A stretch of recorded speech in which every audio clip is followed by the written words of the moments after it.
All right, boys, this one's going to be one of the most important videos I've made so far, one of the most important videos overall when it comes to dating, because this is going to be specifically what is the number one most important thing for a man to have to be attractive to women. When you guys think of traits that men can have, they're going to be attractive to women. A lot of you guys might think about ripped, shredded physique, looks, height, money, status, confidence, etc. All these different things that make a guy seem high value or attractive. While all these things definitely matter, they actually pale in comparison to the number one mechanism that causes unrivaled true desire and sexual arousal in women towards men, and that mechanism is pre-selection. What is pre-selection? It is her knowing and seeing that other women also desire you romantically and sexually. Hence the term pre-selected. She sees that you are already selected as a successful option, a yes, a lover by other women. She doesn't necessarily need to know that you're actually sleeping with other girls, but she needs to know this, that you could if you wanted to, because these other women desire you. This mechanism is so powerful that it can take a guy who otherwise is average looking and make him extremely popular and attractive amongst women. It can also have the opposite effect. It can make a guy who's tall, jacked, good looking, and make him completely unsuccessful and rejected and unattractive as a dating option to women as well. I've seen with my own eyes instances where girls were totally uninterested in a guy until they realized that other girls around actually liked him and thought that he was attractive or high value, or they desired him, and all of a sudden, boom, biological flip switches in her brain and she wants him too. They are not conscious of this. They're not thinking, oh, because all the other girls like him, I like him. This is a biological instinctual mechanism that when they see other women selecting a man, they also want to select that man. This goes back to the very beginning. This is just a part of their biology. Even my girl, I talked to my girl about all this dating stuff, right, and psychology, and have her confirm with me, yes, what I'm saying and my philosophy on dating and my knowledge on it is correct. When she was in middle school, she told me a story about, when I talked to her about pre-selection, she told me a story about how there was this guy in middle school that all the girls were like dating, and he was kind of the most popular one, and she didn't even think he was attractive at all, physically. Like, she wasn't really that into him, but she dated him for like a week or two. I dated him because all the other girls were doing it. She didn't know why. She just wanted to date him because everyone else was. This is an instinctual, ingrained mechanism. Even middle school girls are doing this with a guy who physically doesn't look attractive, but other women desiring him and dating him, she can't help but want him as well. I'm going to explain the actual logical reasons for this. Maybe as a guy, you're like, what? That doesn't make sense, because when I see a girl who, is talking to all these dudes, it makes me less attractive to her. Right? Maybe she seems like a hoe or something like that, and at least for a long-term option, you're not interested. With women, this is not the same thing. A woman's main prerogative when it comes to reproduction is ensuring the success of her offspring. So like I said in the top 5 untold truths about female nature, one of the truths was women have a dual mating strategy. All right, they want the genes and the sex and the attention from one type of guy, the lover, and they also want a provider. Hopefully they can get the same thing in the same guy, but it's extremely hard and rare for them to get that. They also need the safety and security from the provider. But before they can get the safety and security from the provider, they need to actually have the children in the first place. And that desire is going to be met by the guy who satisfies her hypergamy. Gotta go watch that video for the hypergamy definition. And the number one way to satisfy a woman's hypergamy is to be pre-selected by women who are at her SMV, beauty, etc., or higher. Why is this the case? This is the case because, like I said, she wants her children to succeed, and so succeed reproductively. And so if she has sex and reproduces with a man who is reproductively successful because he's able to have many options of women and can sleep with many different women if he so chooses to, it will give her son a high chance of inheriting whatever he has that made him that way, and thus her son will also be a reproductive success. This is the main biological mechanism in this. It's why pre-selection is so attractive. Pre-selection means that that man who's pre-selected is reproductively successful. If she has sex with him and has a son from his DNA, the son is likely going to be reproductively successful as well, or at least have the highest chance of doing so, versus a guy who cannot get any girls at all. In addition, women also care about their status amongst their women peer group. And one of the most highest indicators of status is how high of an SMV man you can get to commit to you. So if all the girls in her social circle think a guy is totally repulsive and unattractive, her dating him is going to give her low status amongst the group versus her dating a guy who all the girls are fawning over. If she gets that guy to commit to her, she's going to have much, much higher status amongst that group. She cares greatly about her status in the female group, which is why this is an inherent biological thing as well, because women need to be socially successful to survive. Since they're not as physically strong as men, they need support of the social group, which is why they care so much about social media and so other people's perceptions of them a little bit more than men on average, because men don't really need that as much to survive. Again, this is all evolutionary psychology. Now, maybe you're wondering, what about the other stuff? Like, you're coaching the method. This is about, getting into the best shape you can, looking as good as you can, becoming confident, etc. Do these things matter? Because these things, you just said in the beginning, those things are not as important as pre-selection. Well, yes, they do matter 100% because they get your foot in the door. Before you can prove that you're pre-selected to a woman, she has to first look at you and think, he might be pre-selected. This is what initial attraction is. This is what I call the hook. The hook is going to be everything that you portray to a woman before you actually communicate with her, whether verbally, through text, etc.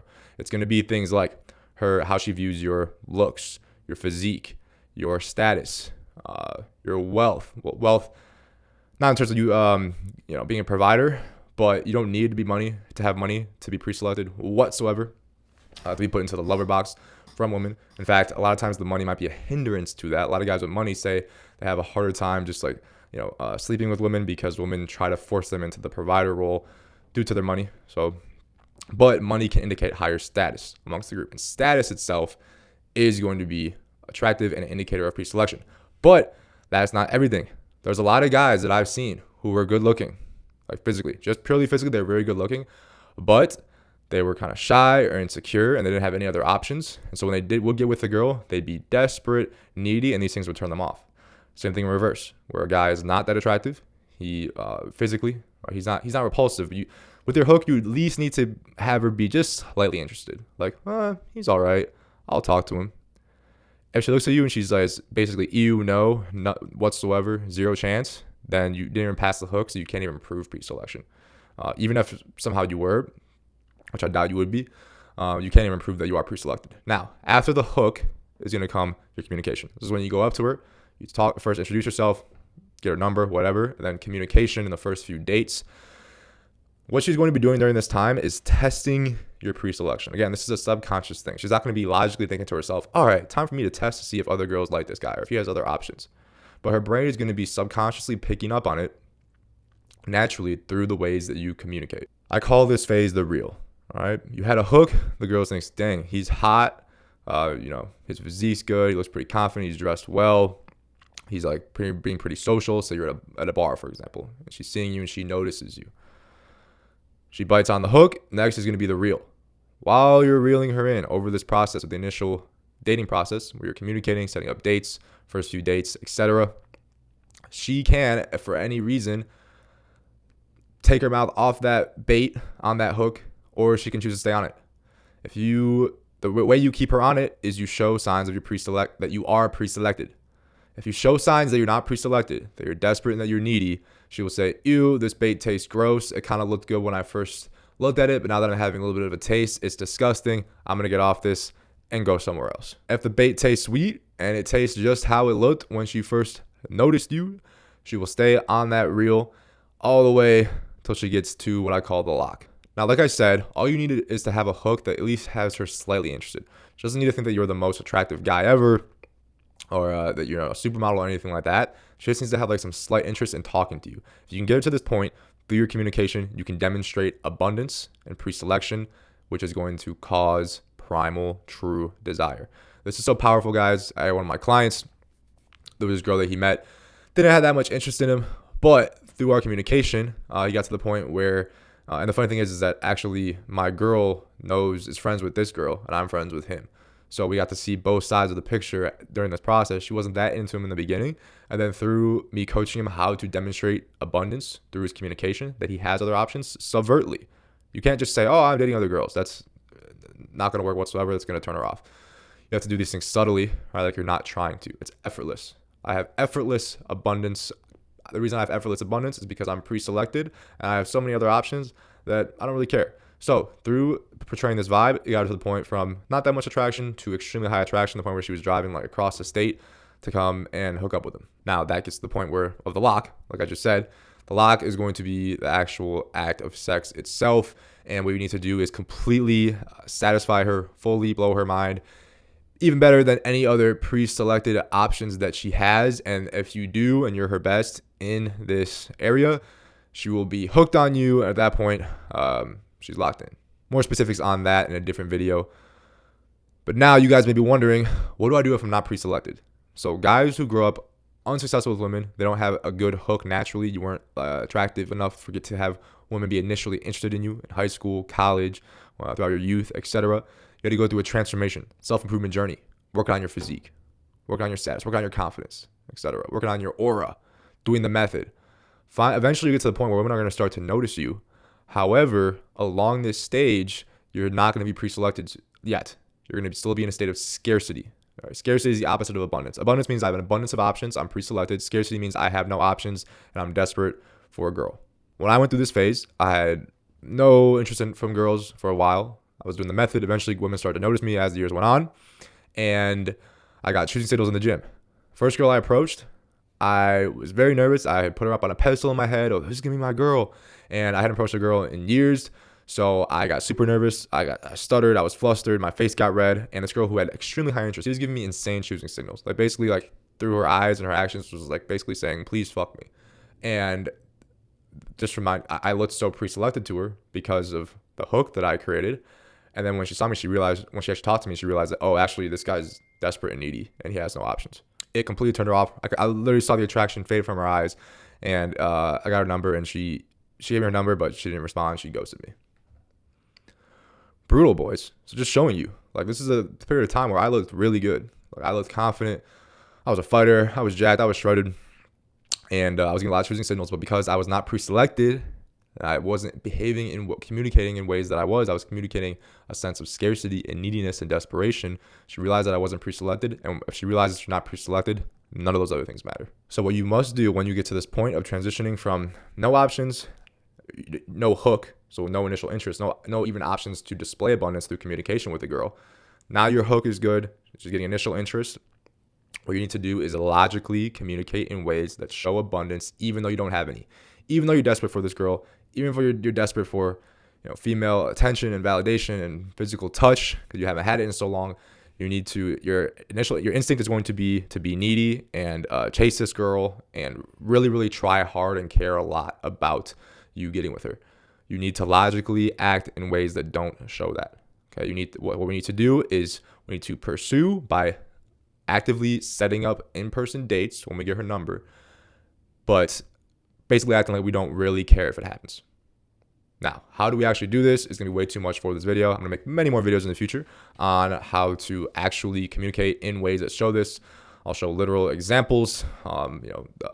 Response, she says this, you say this. She says this, you say this, and explain why. So subscribe for more, guys. Like this video if you want more of that. If you can do this and through logic show abundance through your communication, and she thinks that you're pre-selected, even though you're not, she will have very high attraction for you, and there's a very high chance that you can get her to the point of the lock. At that point, it's going to be up to, how well you can satisfy her in bed. And luckily for you, this is the evolved method of life. We have the sexual mastery method. Check out the masterclass in the description below. Go to the sexual mastery method, pillar number 3. Learn all about that. No matter where you're starting from sexually, you can get to ultimate ability, ultimate confidence, guaranteed that you'll be any woman's best. So go check that out if you do not have 10 out of 10 confidence in your sexual ability. Now, once she's attached and you have these options, or you're at the point where you don't actually need to be sleeping with girls to have abundance. You just need to know that if you wanted to, you could.